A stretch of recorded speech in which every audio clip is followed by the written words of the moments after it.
sopii aika hienosti tuohon miljööseen. Siis ja sit myös tämä mikä tässä aina välillä näkyy, siis se on pukupussi. Se on Salt Lake City ja Moskovan olympialaisten virallinen Suomen maajoukkue pukupussi. Siis sekä Moskovan että Salt Lake City. Joo, koska ne on siis niiden välillähän on jotain 20 jotain vuotta. Ai jaa. Ei. Moskova on 80, niin. Salt Lake City on 2002, ellei nyt väärin muista.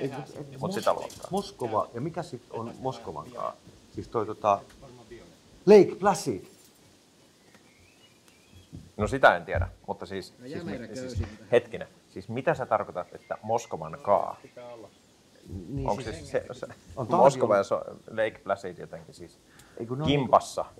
Vai mikä juttu? Eikö se on semmoista aikaa, että siis talviolympialaiset ja kesäolympialaiset järjestettiin samana vuonna. Ai jaa. Samoihin vuonna. Sitten musta tuntuu, että se on jossain kohtaa niin kääntynyt sille. Niin, että ne on 2 vuoden välein.